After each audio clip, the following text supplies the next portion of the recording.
So hello everyone.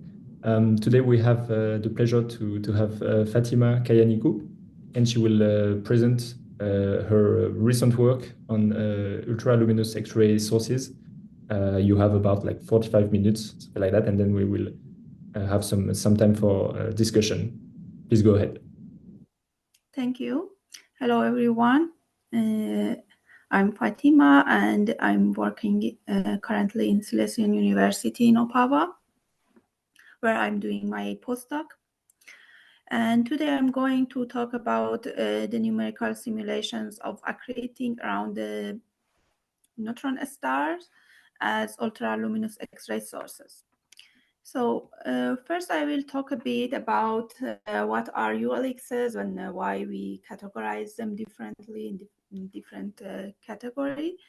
And so then I move to the numerical simulations. I introduced you the initial condition and what we consider to make the simulations, the methods, and different models that I consider to study actually which kind of accretion onto the neutron star can make such a luminosity to be categorized as ultraluminous X-ray sources or ULXs.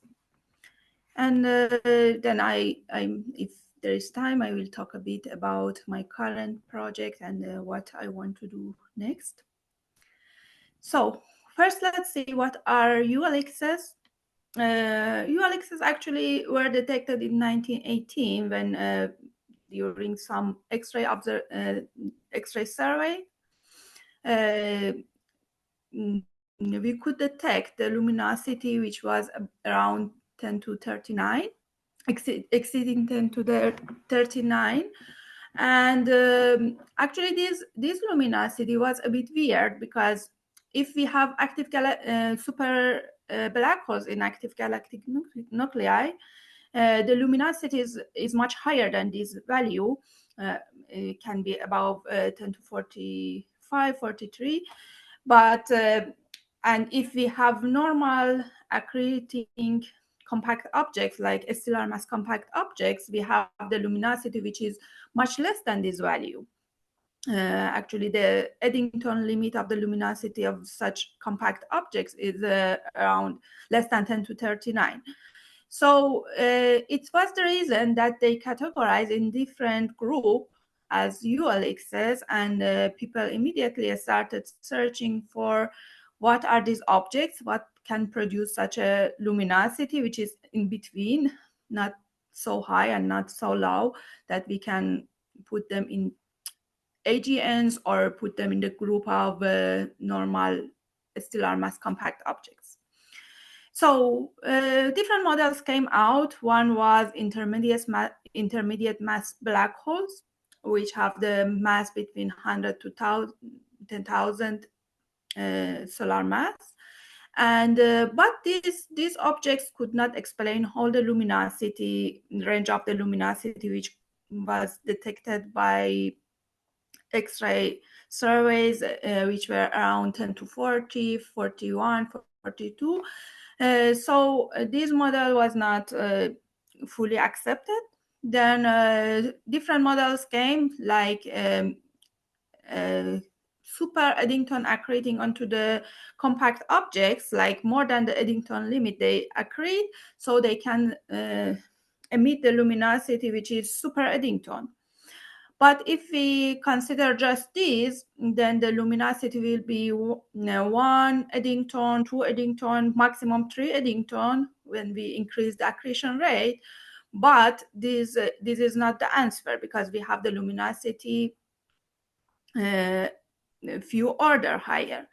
So for these objects also, different models came out. One was photon bubble instability, which could say that, okay, X-rays X-ray photons transfer energy to material and make a locally low density material in accreting system, and X-ray photons can escape from the system easier and faster. So we have higher luminosity, or in magnetars, because of the magnetic field, magnetized material could actually emit more X-rays. But these two also were not fully accepted because they could not explain higher range of the ULXs. But another model came out, which was suggested by King in 2001, and it was beaming of the luminosity. Means that, okay, you have this luminosity, you think it's isotropic and it's around the from whole surface of the neutron star or black hole is emitting, but actually all this luminosity in these X-rays which escape from the accretion system, either neutron star accretion column and accretion disk, or is black hole from the accretion disk, they beamed in the optically thin region, which is around the axis, rotation axis of these objects. How it happened, I will explain in the next slides, but this was the model which could explain most of the this range of the luminosity, and they can be in high mass X-ray binaries. And also later, pulsation, which was detected in some ULXs, specifically in 2014, could confirm that most of these ULXs can be accreting neutron stars, which are accreting around above the Eddington limit. What is happening is that, okay, when we have accretion toward the, for example, let's say neutron star, because we are talking about neutron star now. The same is happening in black hole and white dwarf maybe. But when we have accretion above the Eddington limit to the compact object, to or neutron star, as I said, the luminosity also is super-Eddington, 1 or 2 or 3 times Eddington luminosity. And this luminosity, this super-Eddington luminosity has some radiation pressure, which between the magnetosphere of the neutron star and the spherization radius of the neutron star, it's actually pushing material out and make some thick outflow. And this outflow make thick region around the neutron star, apart from the very narrow angle around the axis of the neutron star, which I will show with slides later, but I'm just explaining what is happening. This narrow region is characterized by some factor, which is beaming factor, which is very small.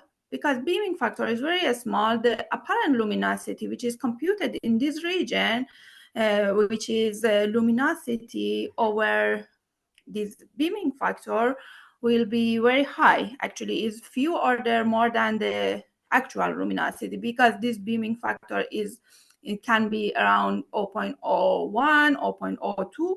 So it is what's happening to make apparent luminosity in few order of magnitude above the Eddington limit.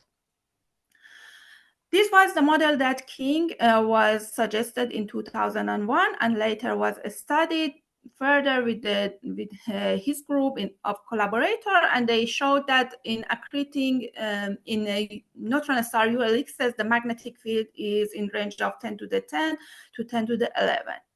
So it is the range of the magnetic field which I consider for my study, and David Abarca for the first time did such a numerical simulation with the magnetic field of 2 times 10 to the 10 Gauss for the neutron star. And okay, I move further. What we do in the simulations, I will talk about the code and what is happening in the code. I use the Coral code, which is General Relativistic Radiative MHD code. What is doing this code, actually, it conserves the mass density and energy momentum density, but we have radiation here, so total energy momentum density is conserved, as you see in the second equation. And we evolve the radiation the same as, treat the radiation the same as the gas in the system using M1 Clauser scheme. And to couple these two energy momentum tensor, we use the 4-force G nu factor. this way with these equations. And it also helps us to have electron scattering, bremsstrahlung, synchrotron, and different mechanism for radiation. And yes, as I mentioned, we use M1 closure scheme, which treat the radiation the same as the gas, and just the opposite direction, but that we can conserve total energy momentum tensor. Here I'm showing the initial setup of accreting neutron star. As you can see, we have here is the mass density, the color map, and the contour are magnetic field, which is shown with a phi vector potential in phi direction. And we have the dipole around the neutron star, and we have the single loop magnetic field inside the torus. And what is happening actually when we start the simulation, these field lines are operated for the neutron star and for the torus in a opposite direction. So when the simulation starts, they collide, they interact and reconnect, and it facilitates the accretion toward the magnetic, toward the axis around the polar axis of the neutron star. I will show it in a short movie that you understand it better. And two parameters are considered here, which are important. First is the resolution, which we have quite very good resolution, 512 times 510.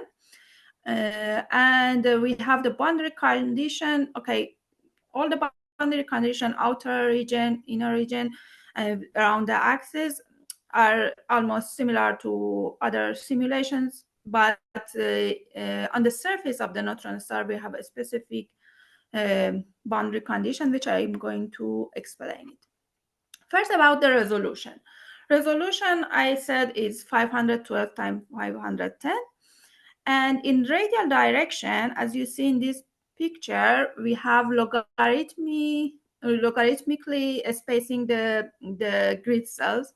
Actually, if you look at the gray mesh in the background, the size of grid cells increase by the radius, and it gives us the possibility that we have higher resolution and more accurate computation around the surface of the neutron star. Very important for us because of the first accretion column, which reached to the surface, and second is that these field lines should be resolved accurately, so that when accretion starts, this reconnection happen, we ensure that numeric is not actually effective here, and we have all the field lines around the surface of the neutron. So this also we'll see later in the movie, which is better to understand.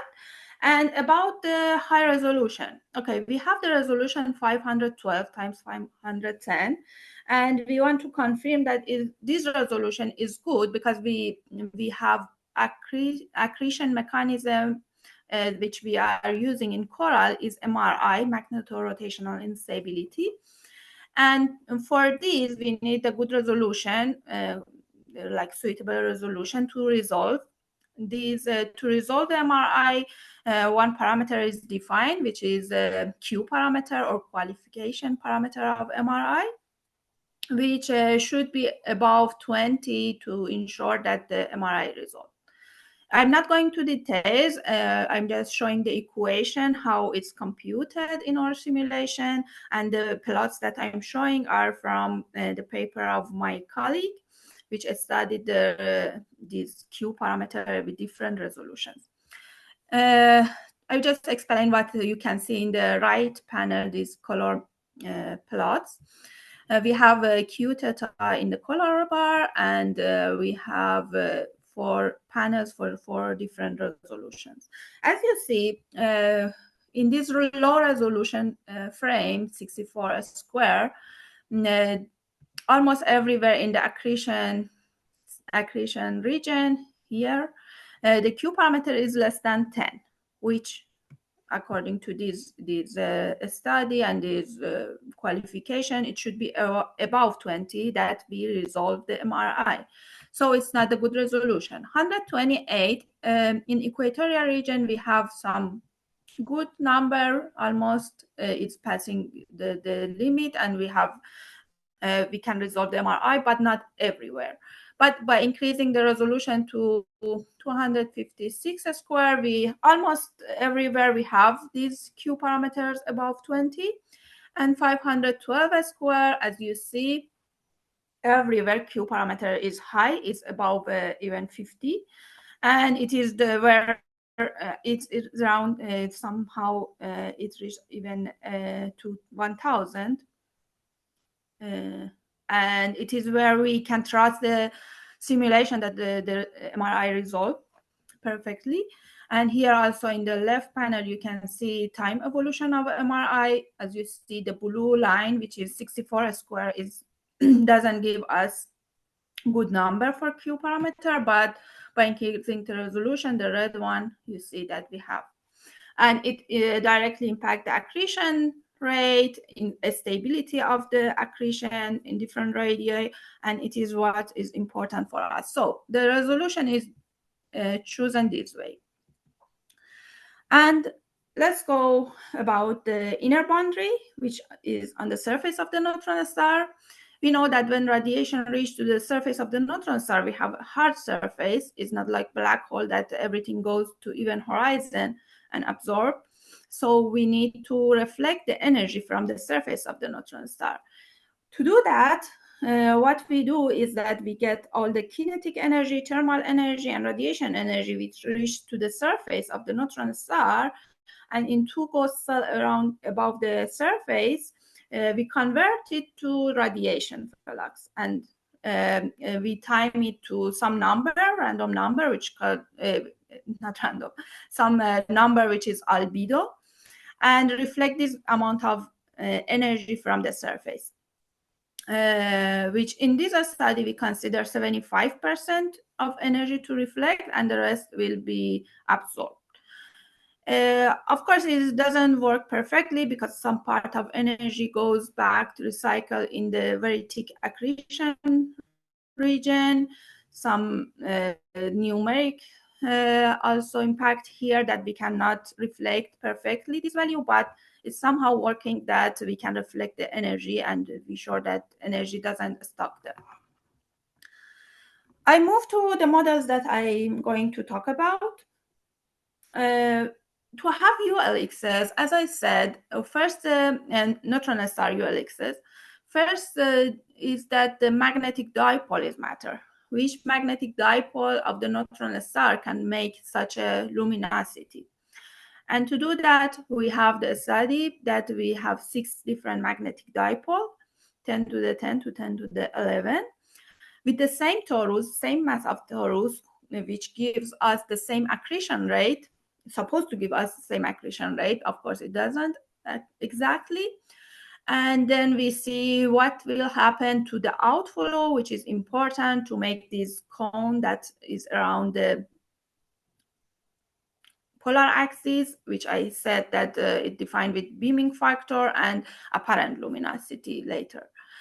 And so we make these simulations, these 6 simulations, and then to ensure that also, because not only the magnetic dipole impact the luminosity, but accretion rate is also important. So these 2 important parameters, of course, there are more parameters to consider, but we had to somehow choose some parameters. So we fix the magnetic dipole in some cases and change the accretion rate by changing the initial torus.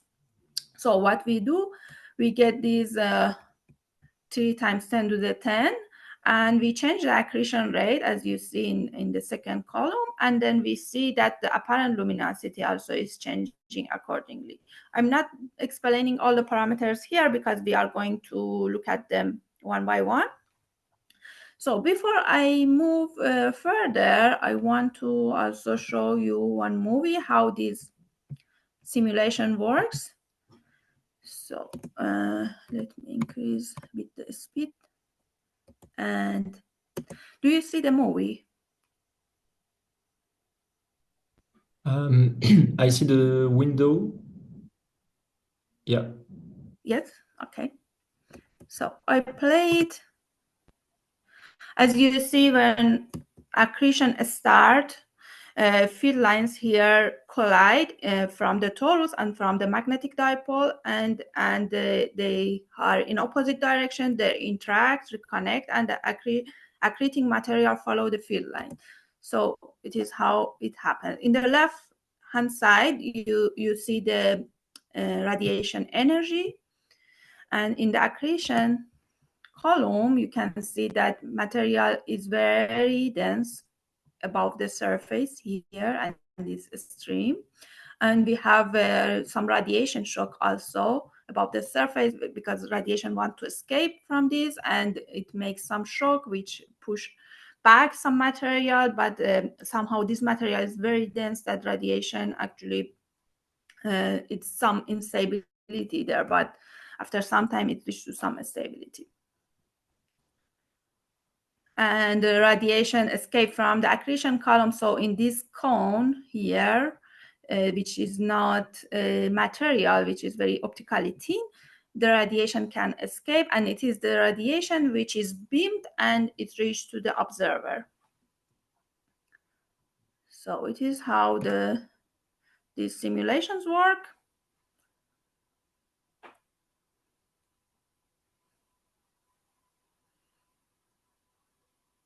And I also mentioned that we do time average over quite long time.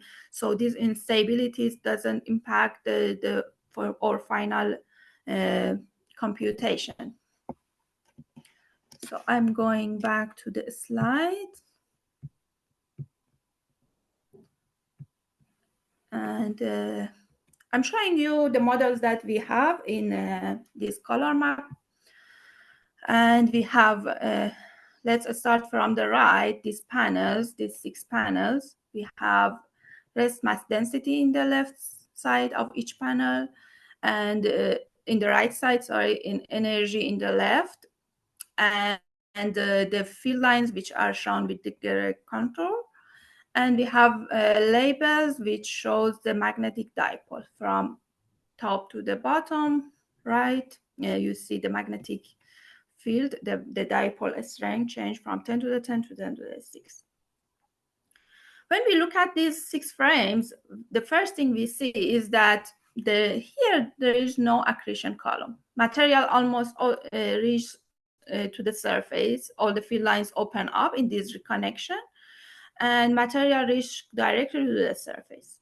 When we increase the magnetic field, as you see, the disk is truncated further from the star, so we have some funnel material funnel follows the field lines reach to the dipole and to the surface, and we have a bigger like magnetospheric radius. And what else you can see? It's at the time 35,000 TG. These all frames. And this is something important because it shows how in the alpha radius, which is actually the structure of this magnetic field, is important to study further about the outflow, which we will see. And also you see that in maybe not here, but later I will show that material reach to higher latitude in lower magnetic field, and it is where we have this outflow and the cone which is changing by the strength of the magnetic field.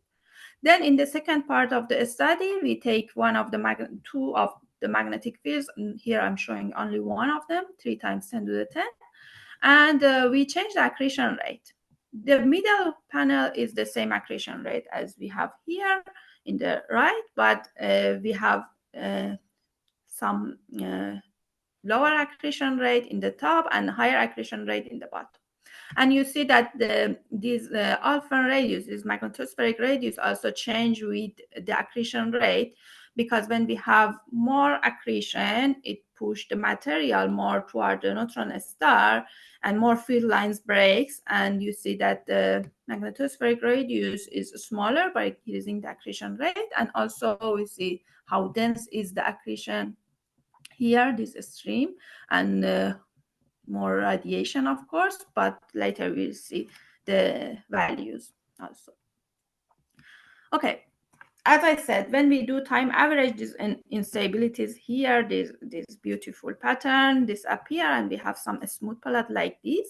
I'm showing for two magnetic fields, 10 to the 11 and 10 to the 10. And again, I want to drag your attention to the magnetospheric radius, which is changing by the magnetic dipole strength. And is that we have this material which is actually in higher latitude comparing with the strong magnetic field. And it is what is important in our simulation, which we will talk about it. Okay, to study the luminosity, outflow, which are two important parameters for us, we need to divide the region of the accretion around this accreting system in different parts. Okay, outflow is important for us, but outflow inside this red line and outside this red line have different meaning. This red line is actually Bernoulli surface. When below this red line, material is actually bounded, and above this is not bounded. It means that material above these can escape to infinity without any extra force if they are outflow. So here, one point I forgot to mention first is that blue is inflow and red is outflow. Red to orange, you see the outflow. You see that inside the red line also we have some outflow, but it's not much important for us because also in some radii the disk is not stable yet. But the material above this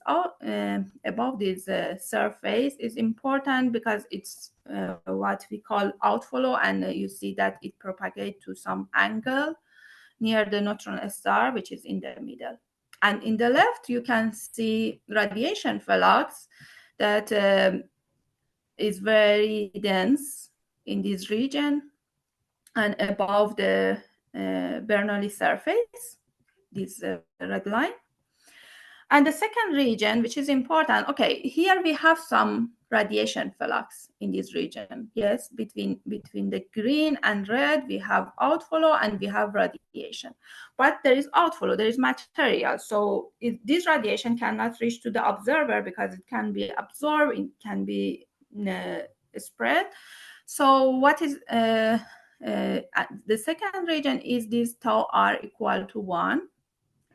This line, this green line, which actually we compute the optical depth in all the region, and where the optical depth is less than 1, we call this optically thin region, and it is where radiation can really escape to observer if we skip all the cosmological impacts.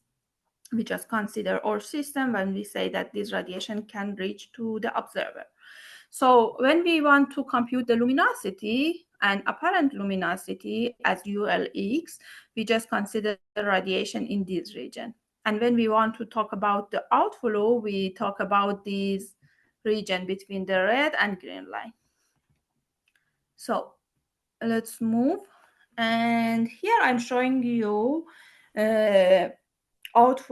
inflow outflow pattern. Let's say the color showing rho UR, which is the momentum, and the gray lines showing radiation, the gray arrows showing radiation, how radiation is moving.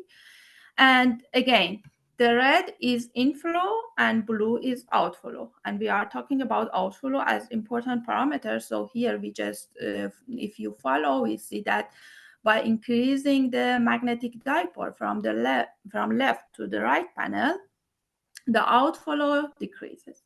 And what is happening here? Because magnetic field is stronger here. And when they reconnect, they make very strong field lines, which material follows these.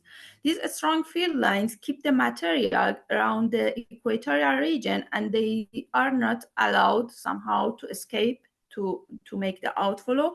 So here we see less outflow, of course, the color map, we can see differently, but here we see more outflow and here less outflow. And it is where I showed you in the previous slides that material propagates to higher latitude. Yeah. And when we vary the accretion rate in the bottom row for one magnetic dipole, we see that by increasing the accretion rate, the outflow increase because they are connected, as I mentioned. When we have super-Eddington accretion, we have super-Eddington radiation pressure, and this radiation pressure push out the material and makes the outflow. And you see that how thick outflow we have in this case. So, and this outflow, of course, shows the optical depth of the region. In the first row here, I'm showing the optical depth computed in R direction in this green line that I showed you. And the orange part in each panel is this optically thin region that optical depth is less than 1.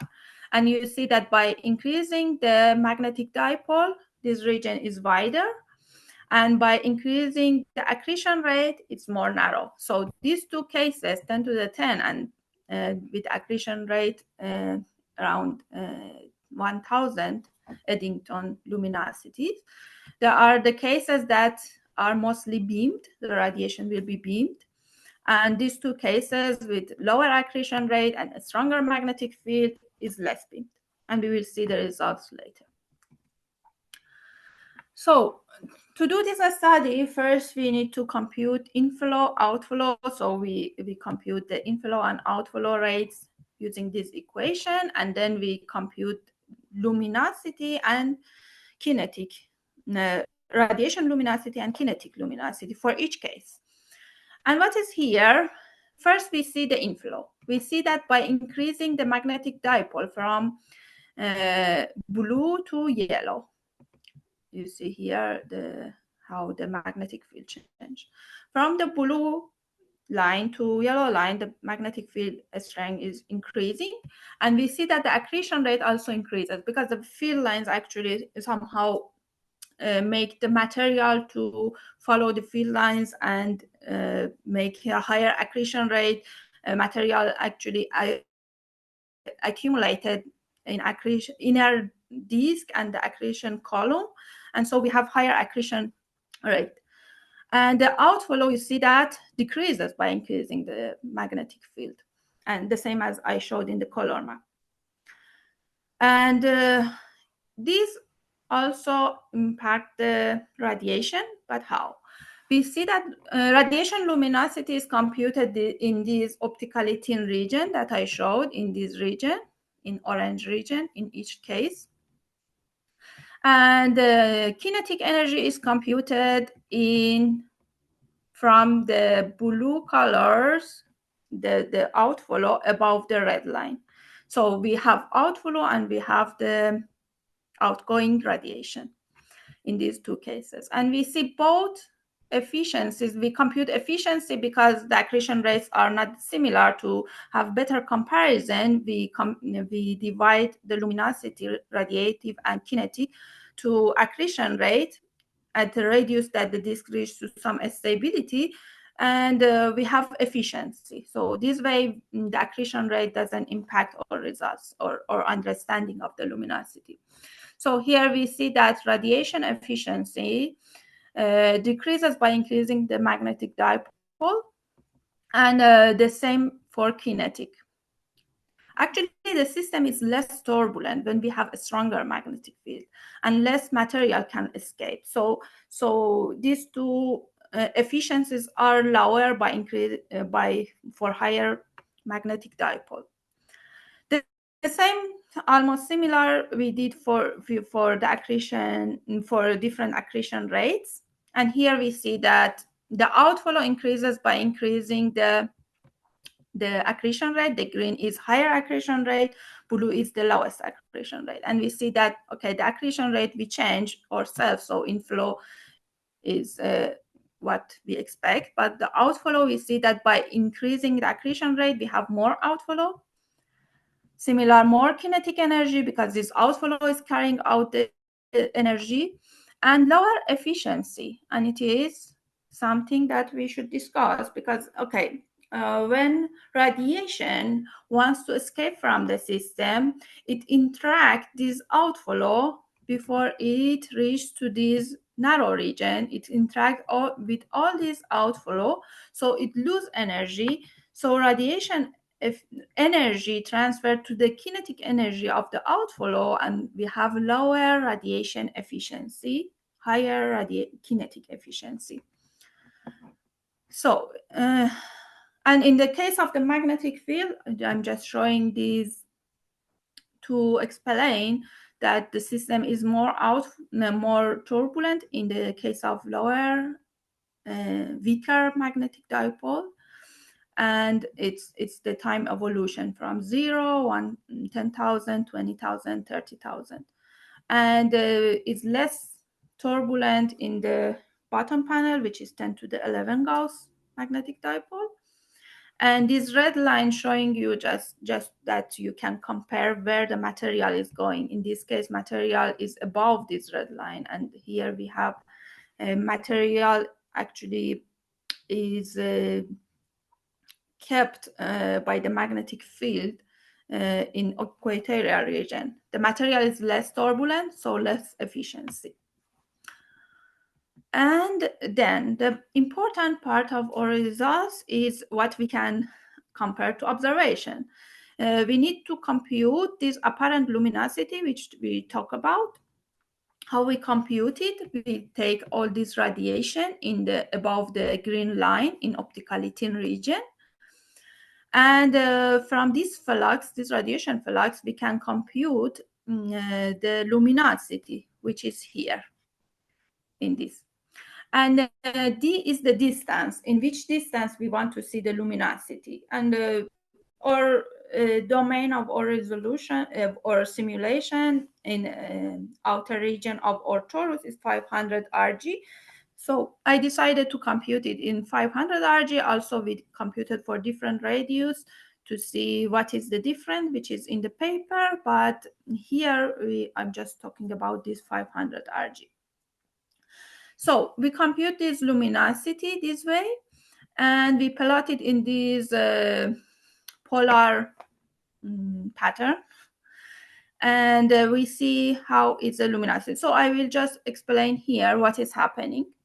We have narrow region here, and I'm also showing these angles 15, 30, 45, 60, and 75, which is the viewing angle, in which angle you want to look at the source and which luminosity you can get from this. Let's say in the bottom panel, if I look from 30 degrees to the source, there is outflow. So from 30 degrees, if I look, all these radiation flux may absorb, or maybe nothing goes out, reach to the observer.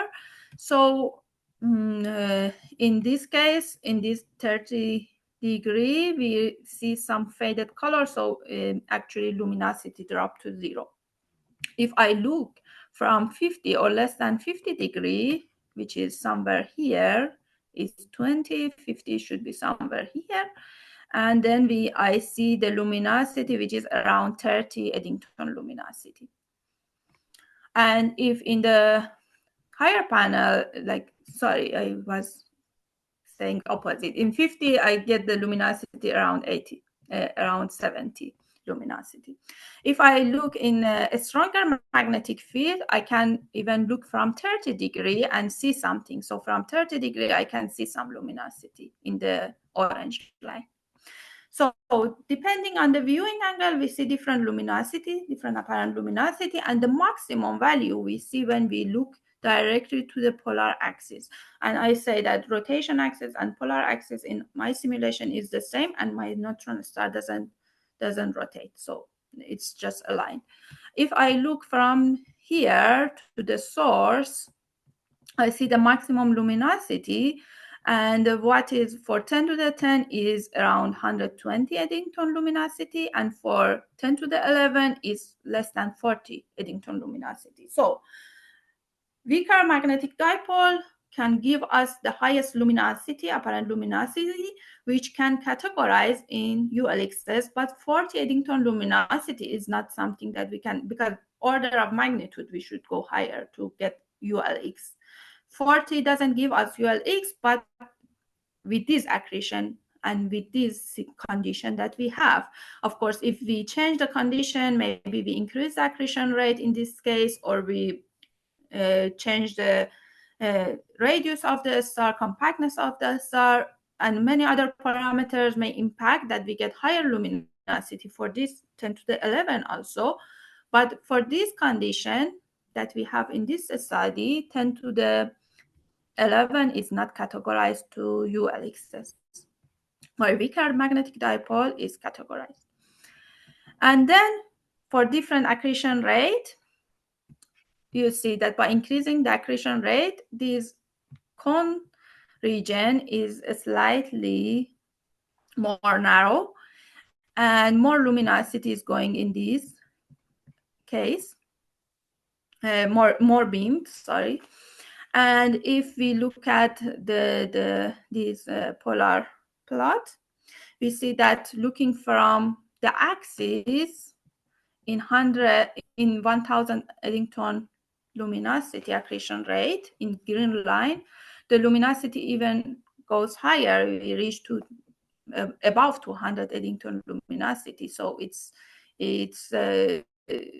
also categorized in the ULXs, and also for lower accretion rate we can get with higher for lower magnetic field, which is 3 times 10 to the 10, the dashed line, we get with the green we get ULX. But if we reduce the accretion rate, even in a weak magnetic dipole, we don't get the ULX. So 2 parameters were studied. One is magnetic dipole, one is accretion rate, and we are searching for ULX, which showed that weaker magnetic dipole makes more outflow, makes more beaming radiation, and gives us ULX. And if we increase the accretion rate, even in weak, a stronger magnetic dipole, we may get the luminosity, which is consistent with ULXs. It's my conclusion. I'm not going to read it fully because I think I explained everything. And as I mentioned, more parameters we may consider that we make ULX. One is compactness of the neutron star. We are doing these simulations. We change the compactness of the neutron star for 2 reasons. First is to find what is in the mass gap between neutron star and black hole, which is 2.2, 2.4. That we find if these ULXs in this mass gap are neutron star or black holes. And the second is that we study the equation of a state, which may give us some idea about the equation of a state of the neutron star by looking at the spectrum, which we can extract from the simulation data. And then, as I mentioned, we don't have rotating star because we have 2D and our simulation time is not covering one rotation of the neutron star. But if we make longer simulation and also we make 3D with tilted magnetic dipole, then we can study pulsation of the ULX, because when we have tilted magnetic field, when the star rotating, this luminosity can make some pulsation, and in this case we can study pulsating ULXs, which are neutron stars. And it is the initial setup that we make, and we are working on to make some. It's very tricky because we have a strong magnetic field, we have a high accretion rate, and we are also changing the angle of the magnetic dipole. We have 3D, and the simulation is very critical, and we are still working on it to make it work, and we can finally study these pulsating ULXs. Maybe I go back to conclusion, and thank you so much for your attention, and I'm willing to hear your comment and questions.